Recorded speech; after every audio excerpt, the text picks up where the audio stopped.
Dear friends, we start our press conference, results of 2017 and the forecasts for 2018. So this is a traditional press conference, and the Fund of Democratic Initiatives have been carrying out this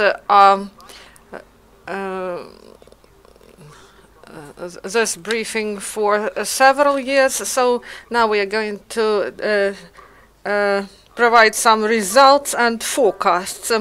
So Oleksii Gerany, Democratic Initiative Foundation representative, and our director Iryna, she said that first Mr. Bychenko will be given the floor.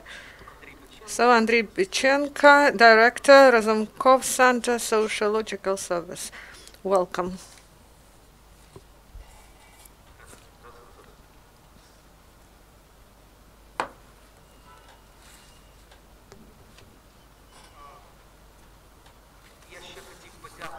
I would like to thank everyone who came here today, and I believe that the most interesting is that who is going to give us presents, to whom should we address, to Ded Moroz, St. Nicholas, or Santa Claus?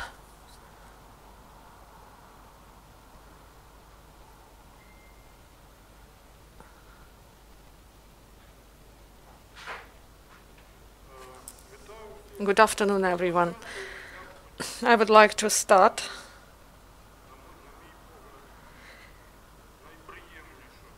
from the most positive result that we got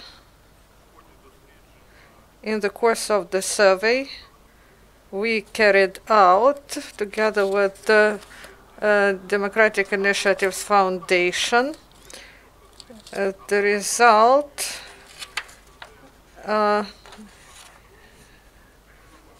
is really good compared with previous years, and we've asked several questions.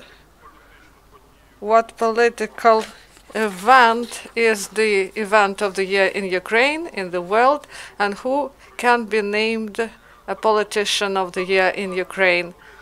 So this is an open question, so there are no options. They should say, they should name without the person without any hints. So 26% said that the most important event is the introduction of visa-free regime with the EU, and it was well expected, but at the same time I would like to stress that from the times of the Revolution of Dignity, this is for the first time this positive event became the event of the year for citizens. Before this, people mentioned war, ATO, Russian aggression. So in my opinion, we cannot say about the change of the trend, but this is a positive example, positive phenomenon. And at the second place, with the big gap, 9% is Saakashvili case, and the third place is taken by war. So Saakashvili case 9.6 and war 9.1. So about Saakashvili's case, I will tell you who is the politician of the year, and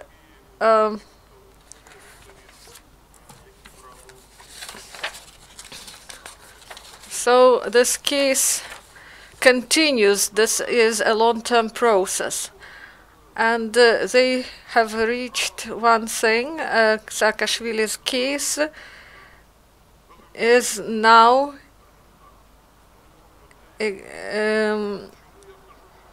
is higher in the rating than war.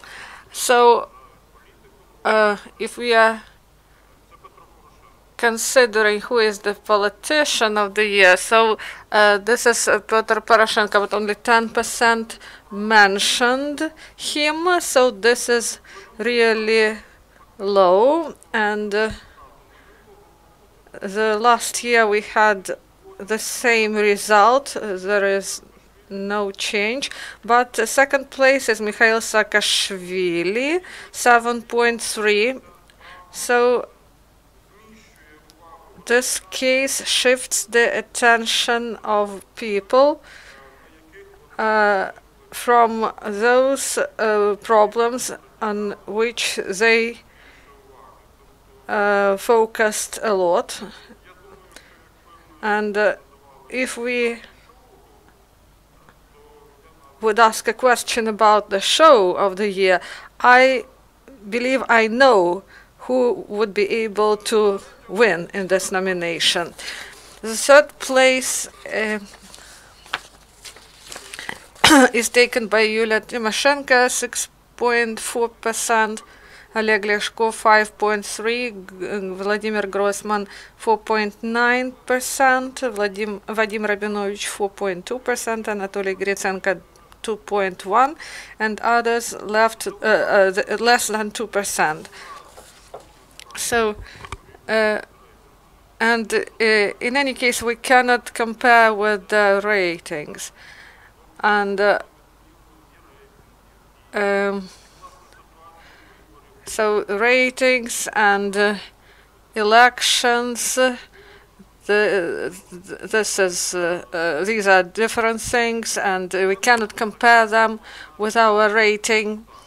So people just mentioned those politicians whom they wanted to mention. And the next question was about a political event in the world. So nothing unexpected. Trump's accession to presidency. Next, war in Syria. And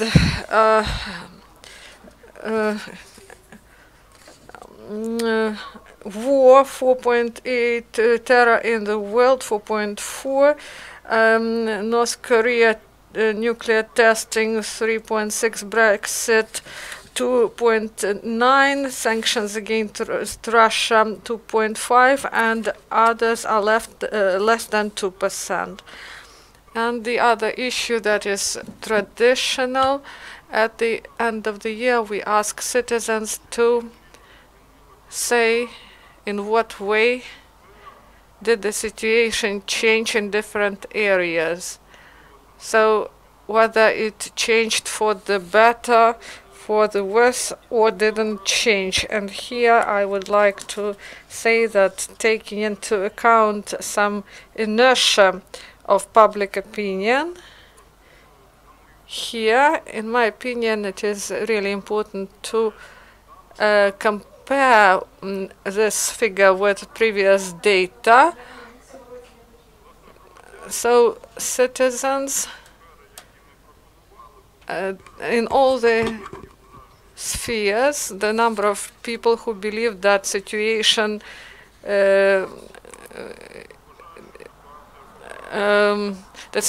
worsened, there are more people who believe so than those who believe that the situation improved.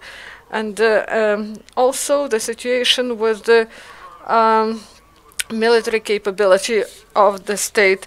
38% believe that it became better, and 21.3% they believe that it became worse. So in the rest of the areas, the citizens believe that the situation deteriorated, but in my opinion it is important to compare. And if we take economic issues. This is economic situation in the country, level of well-being of the family, social protection, pensions. So the balance of answers improved.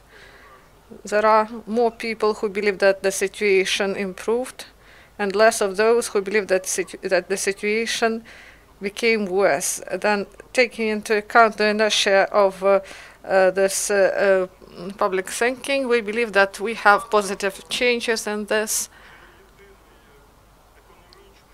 So, one economic indicator where the situation didn't change and it remained low. This is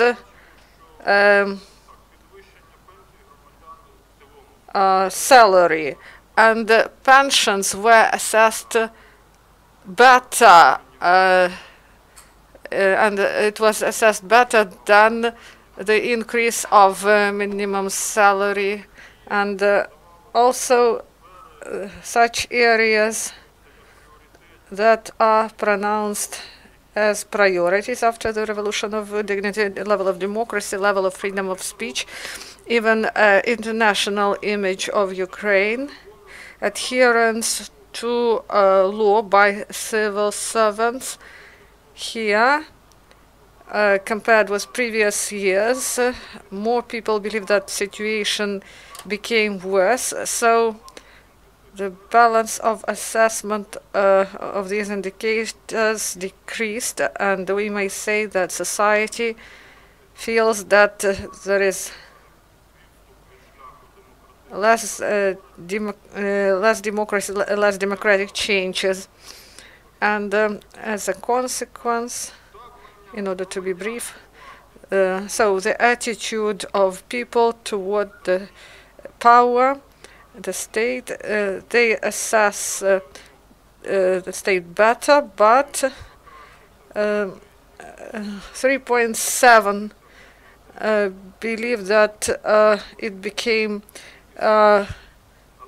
better, and 65.2 believe that it became worse. So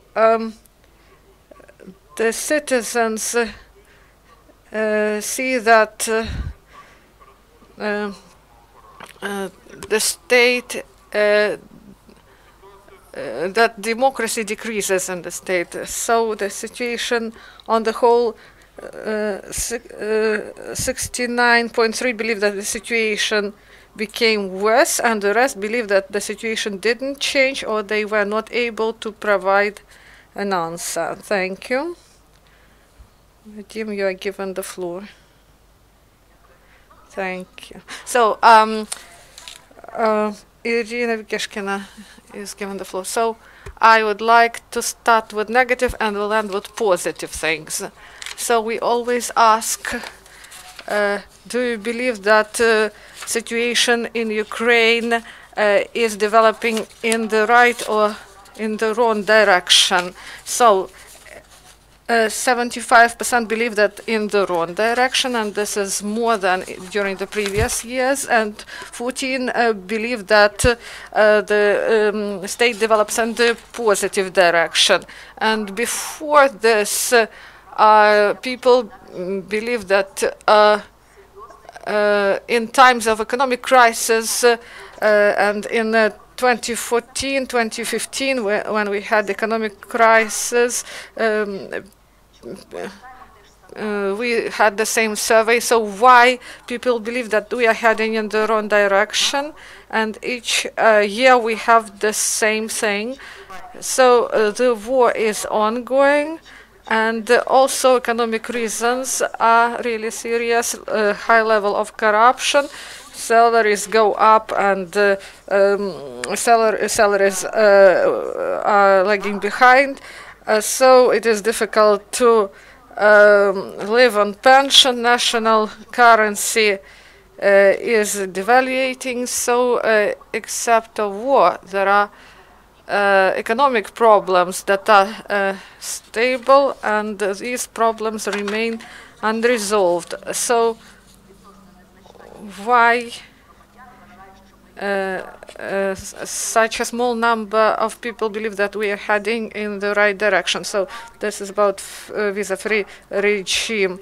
So our European integration and visa-free regime, and a lot of people believe that in the country reforms are ongoing, decentralization problem are ongoing, society changes, and people become more active, and people become more patriotic, and the Ukrainian army is now became stronger and repels the aggressor, and also the pensioners got make up for their pension, and also the majority believe that the situation didn't change or changed for the worse, but this year 23% stated that the situation changed for the better, because last year we had only 3% in this. So there are some positive changes that we have. Now we asked what will be the signal that the country is heading in the right direction, and the answer is rather stable. So this is the end of hostilities and peace in Donbass. And also we are going to tell you about it during our next press conference. But people, they want peace, but they do not want peace for any price, and they are not ready for many compromises that are proposed. So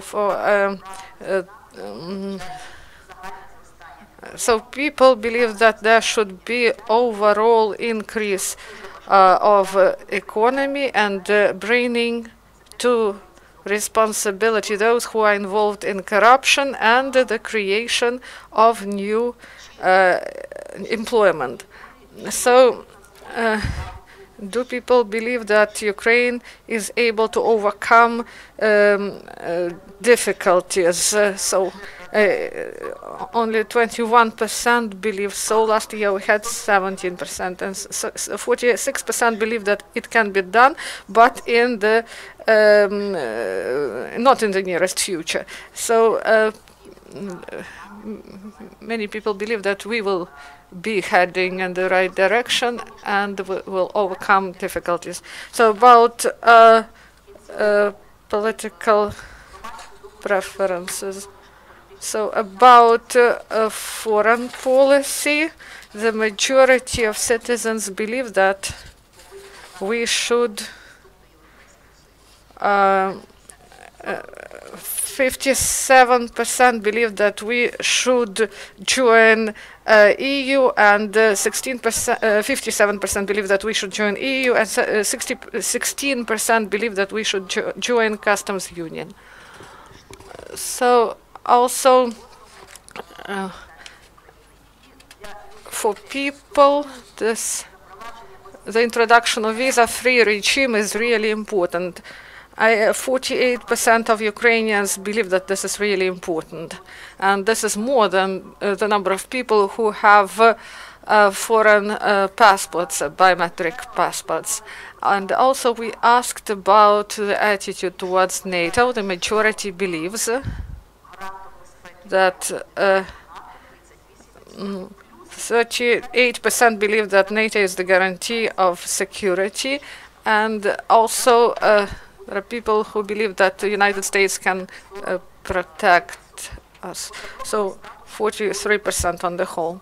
29% are for independent status without entering any blocks. But Western and Central regions believe that we should be oriented towards NATO, and Eastern and Southern regions believe that it is better for Ukraine to have a neutral status.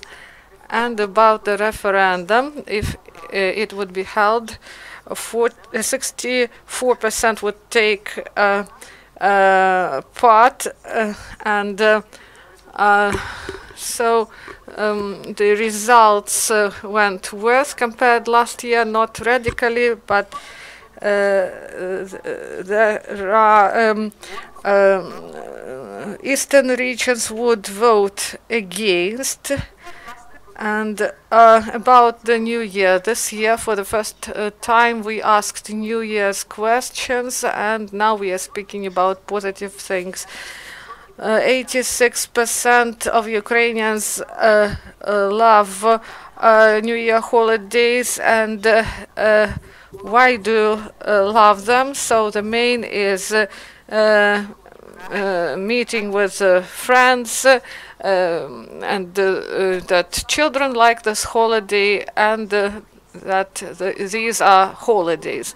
And we asked, when are you going to celebrate Christmas, on the 25th of December, or on the 7th of January?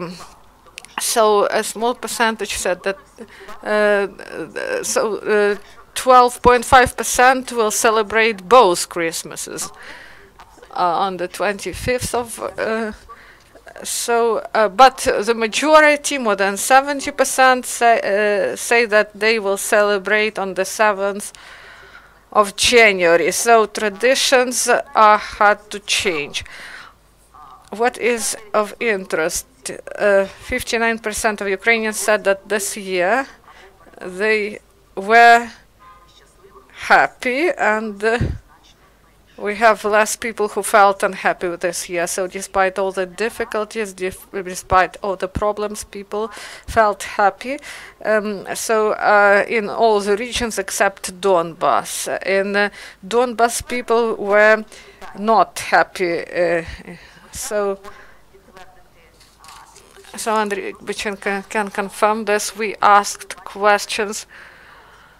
Whom do they want to see as Ukrainian Father Frost? They said you should ask the question differently. So, whom do you want to see in the role of the personality who give gifts? So, Jack Frost, Santa Claus, and St. Nicholas. St. Nicholas, 14%.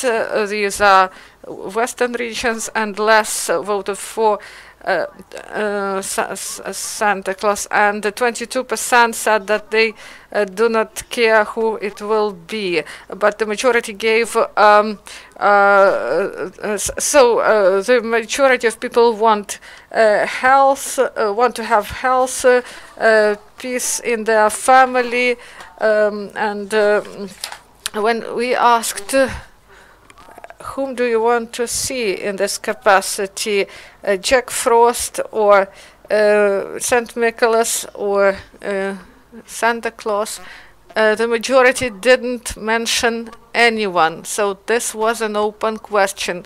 We didn't provide a candidature, people wrote this themselves. So if this contest would have been conducted, so 5% was given to Petro Poroshenko and Volodymyr Zelensky, 4%.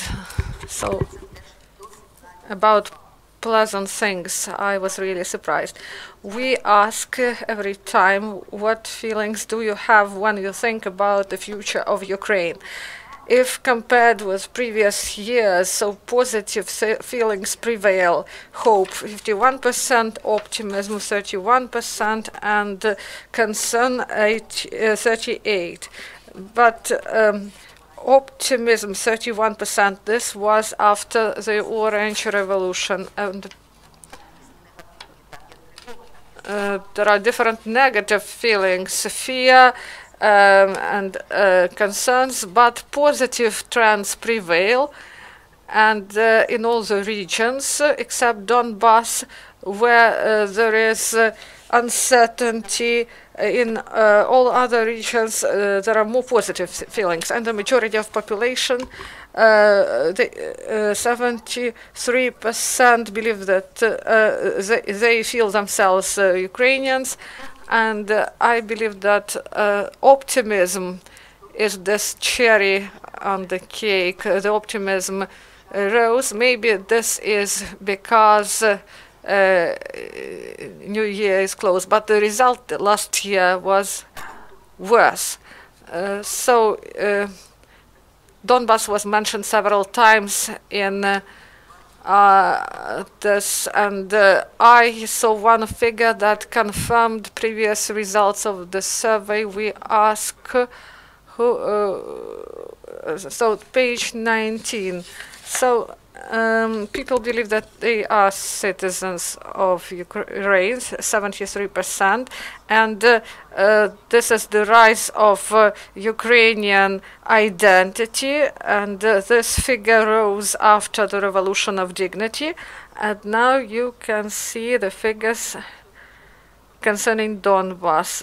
This is 77%. This is more than in the West. This is uncontrolled territories. So if we take into account some errors, it confirms the fact that all national identity feeling increased, and the most radical changes happened in Donbas, because previously there was local regional identity before. So now I give the floor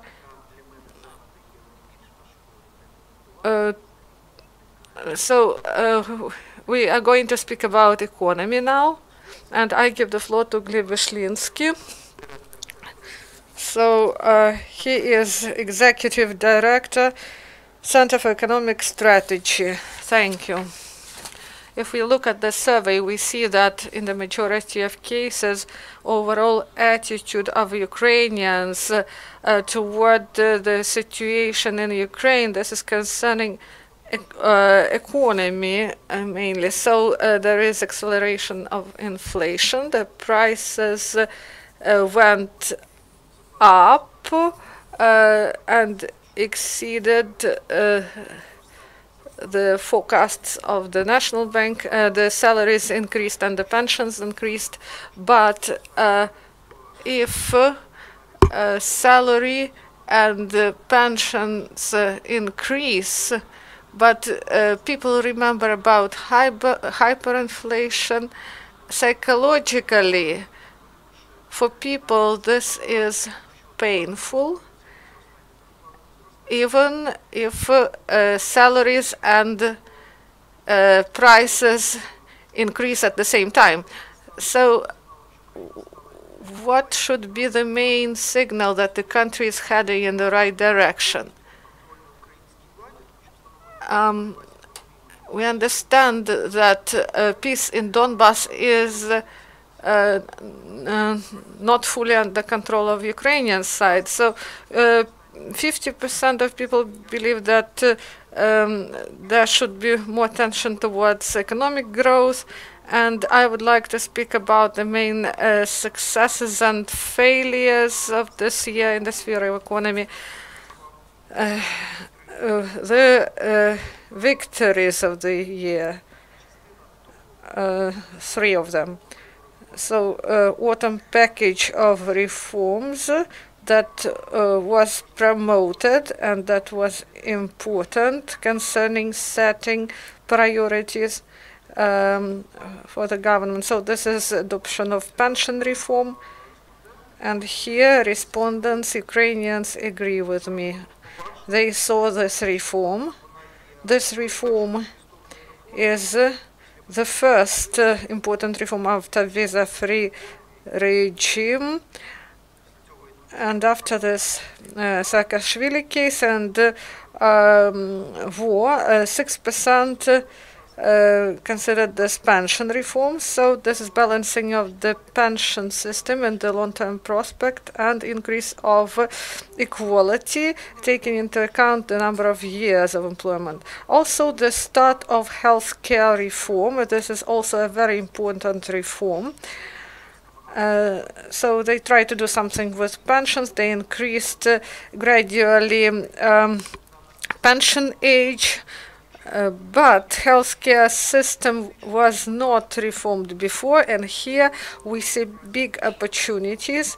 In case of full introduction of this reform, we may get better services for the same money, so to direct money for to services. And also one important thing is automatic VAT refund system. This was the source of corruption. They siphoned away the money out of state enterprises, and business association members mentioned this reform as the most important for them. Now the system is suspended for 2 months in order to correct those imperfections that it has, but life won't be the same as it was before. So everyone see how to decrease opportunities for corruption, and the losses of the year. So I agree with the citizens of Ukraine, with 3/4 of Ukrainians who believe that Ukraine is heading in the wrong direction, and the most biggest loss, and we may see it in the answers of people, this is discrediting of the country because of non-adherence to IMF and EU requirements. The colleagues mentioned different conflicts in anti-corruption institutions and non-adherence to other agreements that was signed with the IMF. And the main loss of this year is that the power may be decided to spoil its reputation, and the events that were going on during this month. So this is the attack on National Anti-Corruption Bureau, and during this autumn the government didn't want to implement the revision of the prices for gas, and they undertook this obligation,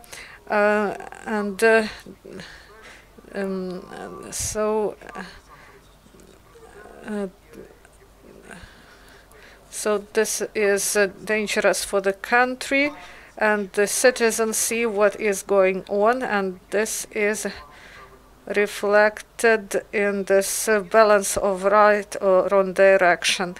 So slow reforms and slow economic growth and risks for investors. We saw the attacks of law enforcers on business. We saw radar attacks, and there were many cases. Government tried to respond on this and adopted draft law on more control over the actions of law enforcers when they carry out investigative actions, and this is not enough in order to speed up growth, and without it we cannot go up to better level after economy fell 17% during 2014-2015.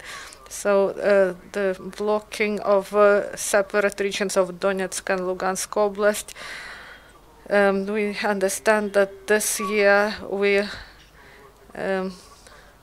lost economic growth because the trade was stopped, and there was nationalization of the enterprises because of this blockade. These are one-time losses, but the fourth loss is the moratorium on land sales, and part of deputies, the number of deputies who support this moratorium decreases, and I hope that the next year this number will fall even more. So I believe that during the next year we will have the same policy. They will try to deceive the citizens and international partners, and there will be even less results. And because of these slow reforms, so these are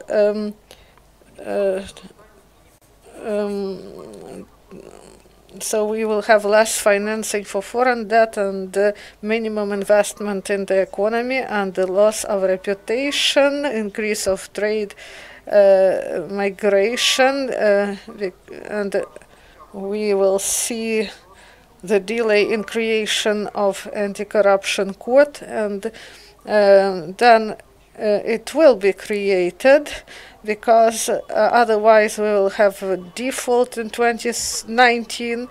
And now in this draft law we see that there are attempts to deceive the international partners, and this will keep this process in delay. And also the delay of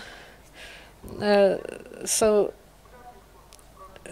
they will postpone those reforms that are not beneficial to those businessmen who have influence on power and who have corruption rent out of it. So, and what will be those reforms that won't be in delay? So there will be introduction of the reforms that were adopted. So pension and healthcare reform. Pension reform, it is not in the interests of oligarchs, and healthcare reform, this influences people who work in healthcare, chief doctors especially. And in privatization sphere, we haven't seen any big privatization, because this is the main source of corruption and financing of those who are in power. So this is the main criteria. After Maidan, we see that whether this reform is beneficial to some politicians. So about unpopular steps, maybe they will adopt the correction to prices on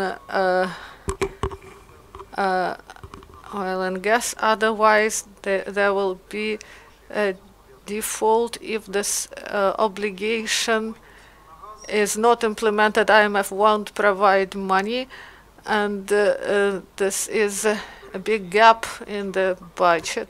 So yesterday, Mr. Vyshlinskyi wrote an article in Ukrainska Pravda newspaper.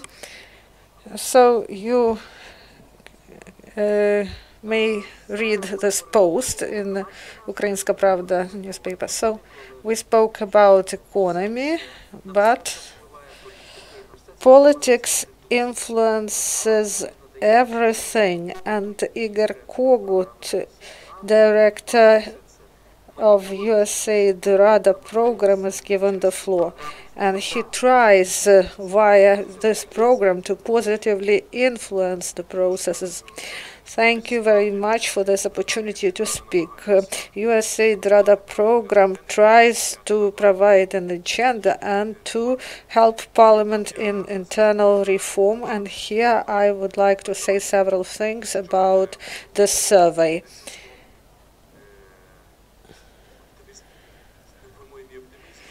So the topic of war in Donbass in the third place, and there are some contradictions between the region. The issue of NATO, it divides the country. Even Jack Frost and St. Nicholas divide the country. So, and this is a signal. And also there is some optimism, the Euro optimism. in the answers of the respondents. But I'm concerned that the respondents, the citizens of Ukraine and the experts, they avoid constitutional issues and the responsibilities of the bodies of power. I work directly with the Supreme Council, and we always speak a lot about healthcare reform, reform in education, codes, judiciary reform is ongoing, educational reform is ongoing, but the key issue of the parliamentary reform is the quality of legislative process. And even experts didn't focus their attention on this. But this is the main, the trust to the institutions. And maybe people, they got tired of these issues of trust. These are typical things. And the previous research of Razumkov Center, when they studied the culture and representative democracy, 20% of Ukrainian citizens do not see the need to have a parliament. So each fifth, they do not believe that there should be a parliament in modern democracy. Two-thirds, they do not know their deputies for whom they voted for in the Supreme Council, I mean, not regional. So also we may speak about situational agenda. So who identifies whether the direction of the state is heading is right or wrong? And in this case, we saw some common view on our visa-free regime. This united people, and in other areas people say about different things. The issue of constitutional reform and quality of legislative progress and forecasting. What does this trust to the parliament mean? There should be a proper understanding what will be considered during the session, during the year, what agenda they have. So the full cycle of cooperation between the government and the Rada, and we try to fight spam, because the biggest challenge of today's Rada is that there are many legislative initiatives provided to the Rada, and they do not give a proper understanding where we are heading to, because these initiatives are contradictory. I'm not against democracy. I believe that views should differ, but at the level of cooperation between the parliament and the government in the issues of forming the policy, there should be a format. What policy we adopt in the sphere of healthcare and education. These are different things, and I was impressed by the words of Hlib. The package of reforms that was promoted, and at the level of the Supreme Council, we adopted the communication strategy of the Rada. We want to see better communication, not promotion and PR. And there should be proper information campaign concerning reforms, and the matter of healthcare. It also united people, and people, they want clear communication, and talk shows disappeared, and in so we brought the politics to such a high level of populism. but we didn't explain our policy to the people. So we should properly communicate the changes to the public.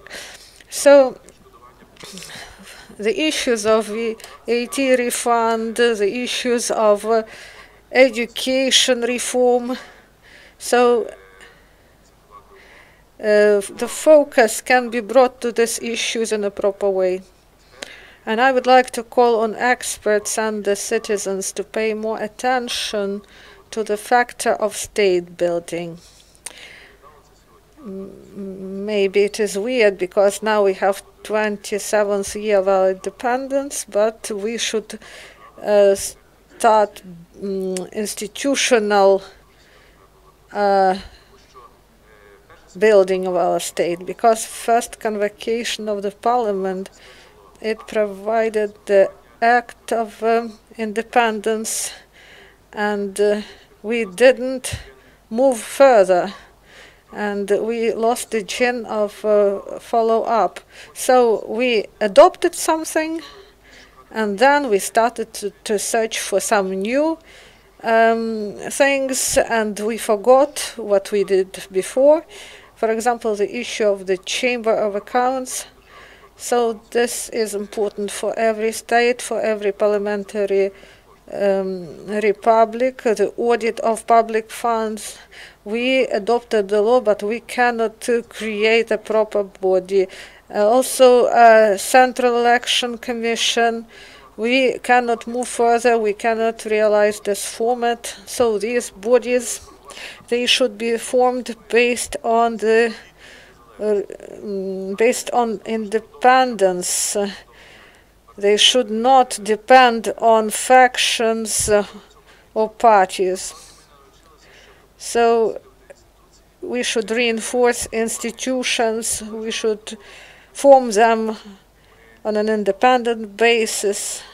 And we started to reform constitution, and neither voters nor experts, they didn't mention it in this survey, and I don't believe that we will return to these issues. I agree with experts that will be the year of political confrontation, a year of preparation to elections, and reform of the parliament won't have so much focus. So should we just lie down and do nothing? No, no. We should be active. And I believe that, and this is not only something private, this is public interest. There should be quality reform, not only of the parliament, but the legislative process.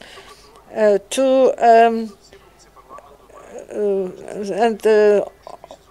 the majority of people, according to the survey, they relate Verkhovna Rada with the legislative functions. They believe they just adopt laws, but we should always remember that this is the institution that represents our interests in the forming of government and policy. This is the representative institution, and also it is really the function over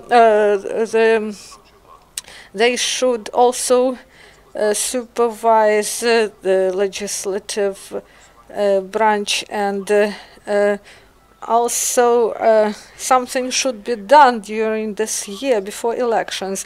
Yes, we have one more year of USAID Rada program. So now we are starting to speak about foreign policy, and traditionally this is the area where the achievements are the most evident. Is this so? We will ask Oleksandr Sushko, Research Director, Institute for Euro-Atlantic Cooperation. Thank you. First of all, we should say that in Ukrainian public space and public policy, foreign policy plays a bigger role than in the other countries of the world. So Today we understand that the conflict with Russia is the key factor that provides more weight to this, but not only the conflict with Russia. There are some objective and subjective factors. Conflict with Russia can be considered as an objective factor, and personal interests or personal attitude of the president of Ukraine, who feels himself a powerful diplomat, and he is interested in foreign policy, and this is a subjective factor that is still important. It's not a secret that in foreign policy, President Poroshenko believes himself a master, a good player, and he takes part in foreign policy events with great interest. So there are some factors, and in many areas we see interdependence of domestic and foreign policy issues, and this is in many areas. And my colleagues, they illustrated this fact, speaking about domestic issues. They always considered the relationship with the EU, with the United States, and they play an important role in forming of agenda of domestic policy. And this circumstance is assessed. Someone can say that foreign policy has too much weight, and that Ukraine depend on foreign policy a lot. But this factor is important, and it is really of importance in those areas where the obligations before our foreign partners, international partners, this is the this can bring some disputes between politicians and citizens and political class. So we see such a mosaic picture, and the external factor, external pressure is really important. So when domestic subjects use of foreign factors in the internal discussions, and there were several examples this year. They do it in order to strengthen their arguments.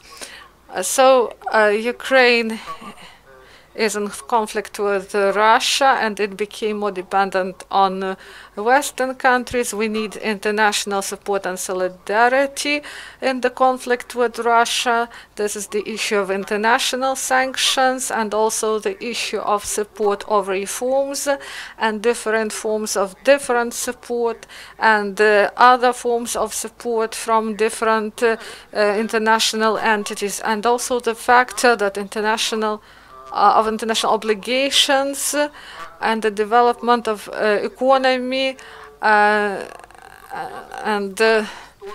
these obligations, foreign obligations, are important.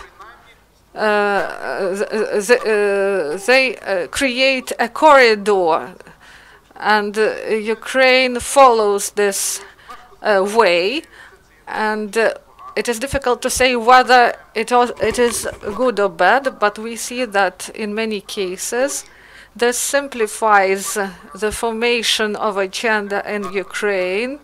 So there are some models Ukraine can follow, and we may say about partial sovereignty of the state, but this is logic if we want to participate in EU, NATO. So if you want to be there, we should adhere to the rules. And speaking about dependence in foreign policy, we may say that we have the goals in this area. So Ukraine wants integration to European political, economic, and social spheres, and this creates a framework in which we live. About the events of 2017, here there were bright, important events that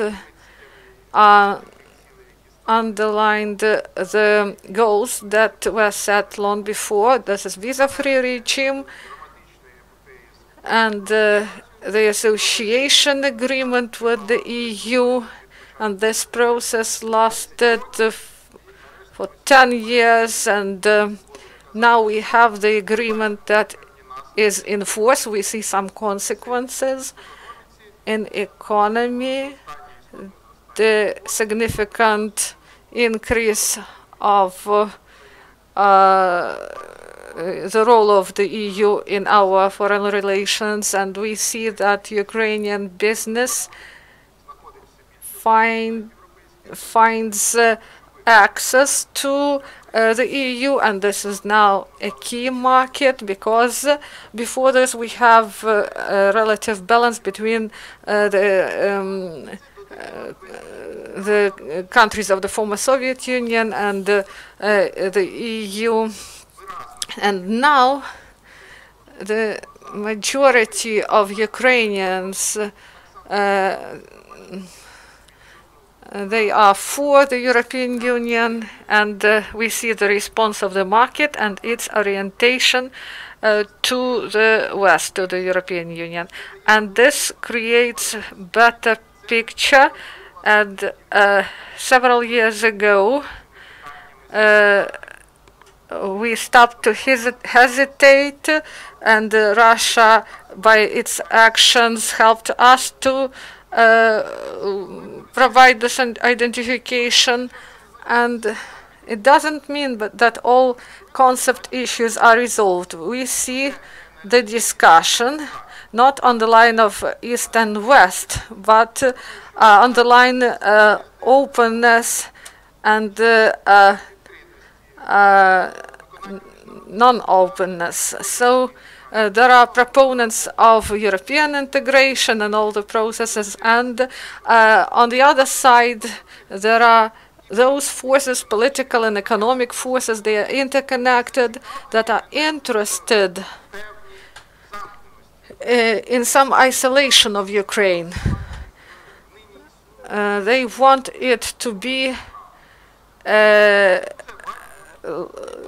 they want to see the things as usual. They want to do business as usual. And here we see what works for this isolation vector.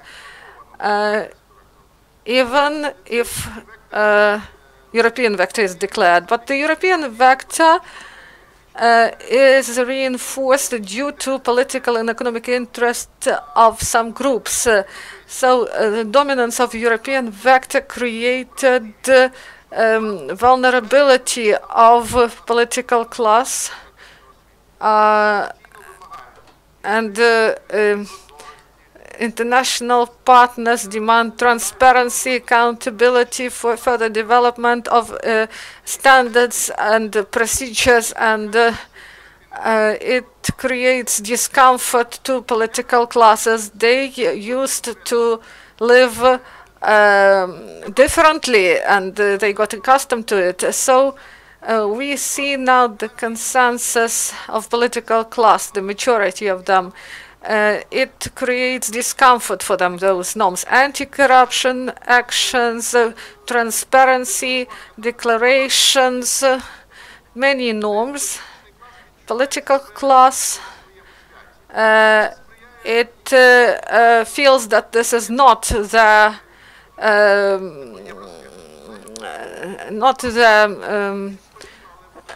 not what they like, but still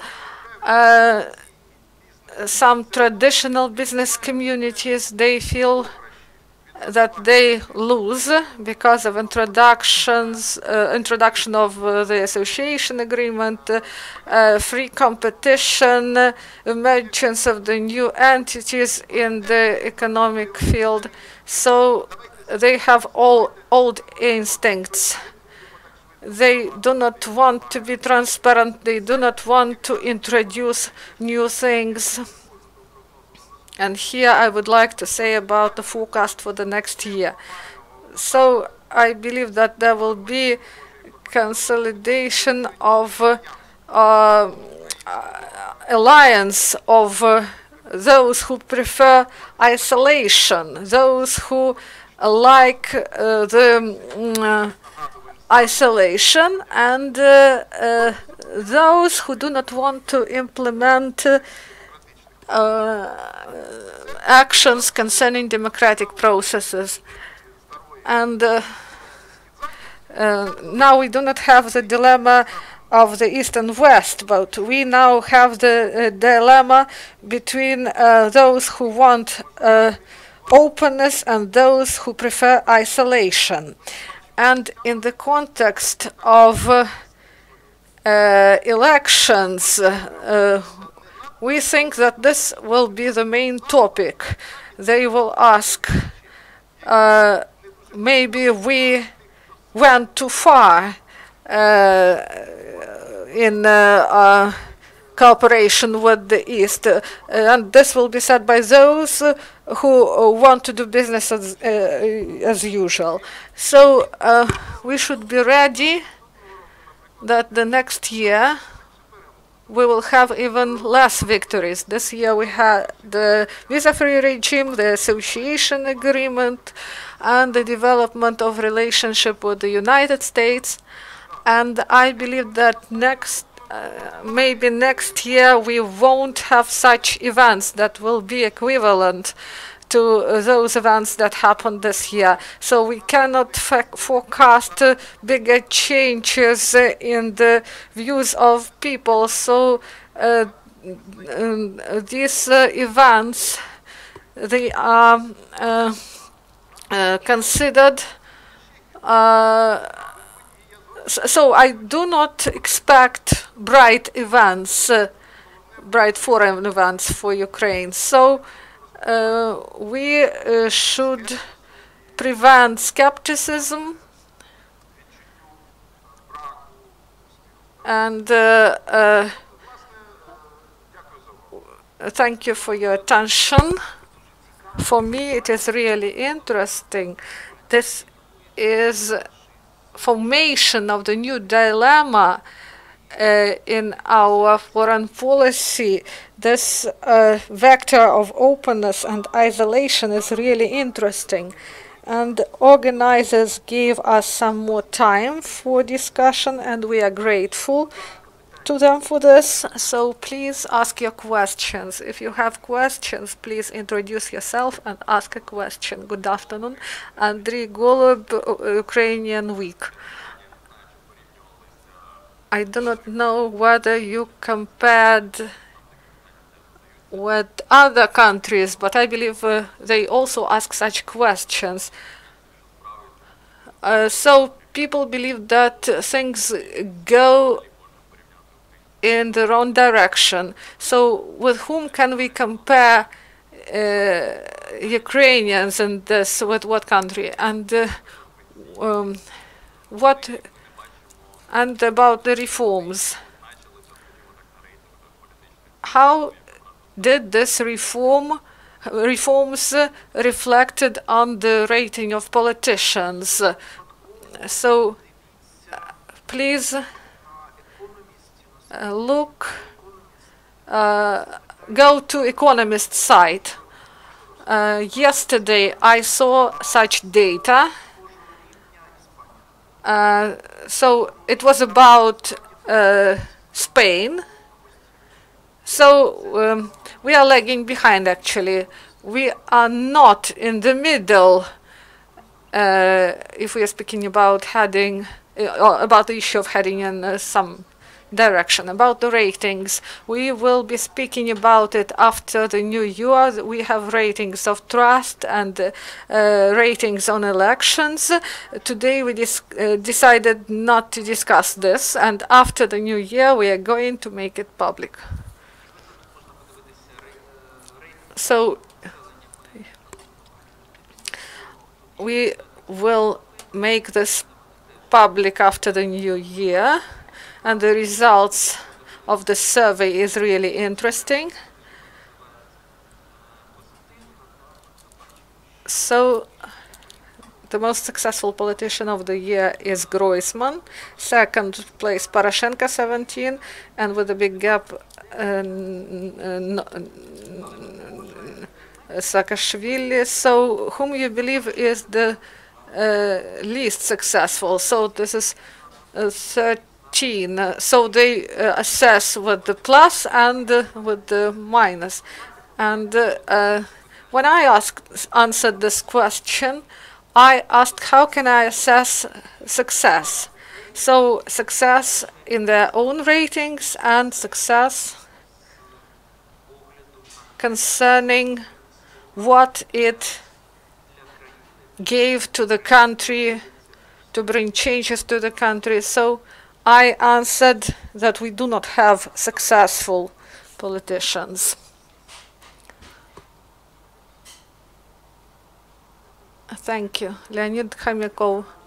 I'm a freelancer and a PhD in economics. I would start with the experts. How was this list created? Andrii, Stanka, Kucheriv, they are not on the list. And there are no international experts. We live in Euro integration space, and if we do not have foreign experts, so this is not correct. So the data is interesting. But about the economic bloc, I would like to say this is not social economic analysis. This is geographical analysis. So you speak about, and what about economic classes? We have more than two classes, not just workers, oligarchs, and so sociologists. Even Lena Kostenko mentioned more classes. So about the strategy, I agree with your forecasts, foreign forecasts and domestic forecasts, but here we have a representative of the Institute of the Strategy, Economic Strategy, Mr. Vyshlinskyi.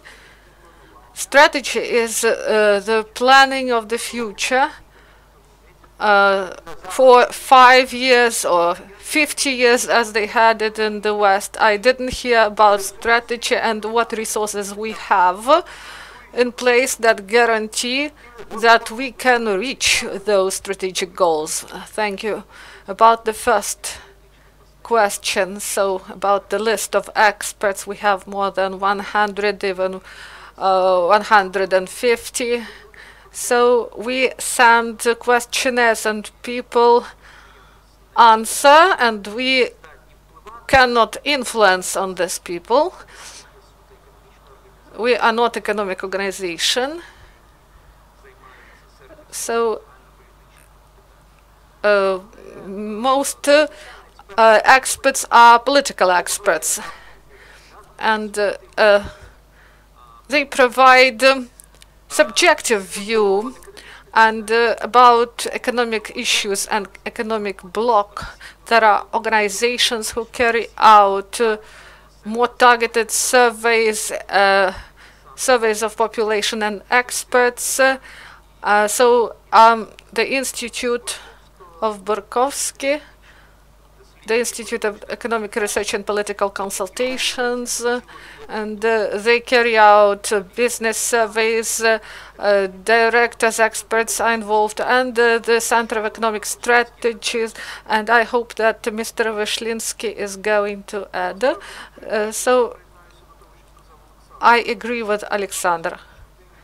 Today we have the association agreement, and this is a strategic document, and we should adhere to it, and we should implement the obligations we undertook, and the European Union should undertake its own obligations, and this is the mainstream we should follow. And to invent this 5-year plan in what enterprises to invest, this doesn't work in market economy. This can work in China, that can identify the economy of the regions, but in Ukraine this will lead to corruption and waste of resources. Let me add first about the analysis. This is a press conference, and this is press release. There cannot be serious analysis, and there cannot be a strategy presented. I believe that on the site of Razumkov Center there are many publications with strategic analysis and strategic documents in different areas, in defense, economic, energy sphere, and in the sphere of reform of the judiciary. As Englishmen say, that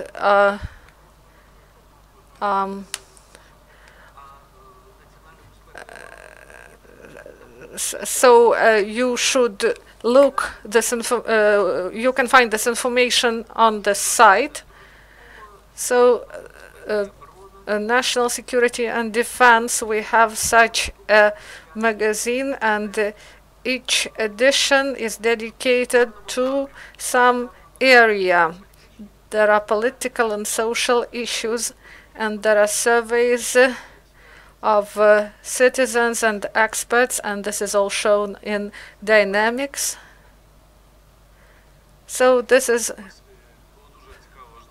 free on site. So about whether reforms are successful or not, and the influence on ratings, and the answer was correct about the attitude towards Prime Minister Groysman. The transformation of the reforms that he tried to communicate, but this is another issue.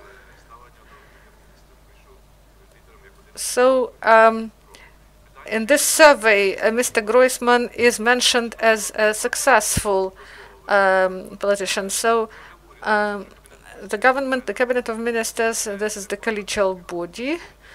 Is this a success of one person, the prime minister, or is this success of the whole government? And what is the nature, what is the political nature of this government? And here I wouldn't say about the problems, but there are many political parties. You wanted to ask what party, what faction gets benefit from this rating and reforms. So it is difficult to I would like to say about foreign experts. So all these reforms, so the issues of the reform of the parliament, so these are the agreements between Ukrainian side and the EU side. So in 2009, Ukrainian organizations developed these rules, but when international institutions intervened, there is another status, but for each citizen the quality of reform should be of importance in the sphere of pensions, education, and healthcare. And there should be proper institutional development of the parliament, and there should be a proper feasibility study concerning these legislative initiatives. So about international experts, we carry out surveys among foreign experts, and in the majority of cases we survey domestic experts. So we believe that this should be people who live here, who are domestic experts. Concerning Groisman, I would like to say that this assessment of success, it was provided by experts. If you look at the survey of population, Groisman is here between Lishko and Rabinovich.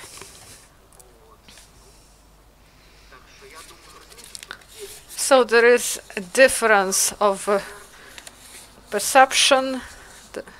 There is a difference of views between population and experts. Population is more critical, and the changes, they influence their pockets, and the experts can assess positively those things that are not liked by the population. So if you don't have a pressing question or clarification, I wish you to get presents, no matter who will provide them, Santa Claus or Jack Frost or St. Nicholas. So please join us during our next press conferences. We will present ratings that are of interest to journalists. Also, we will have a press briefing on Donbass, anti-corruption court, and many other interesting things. Thank you. We thank the organizers.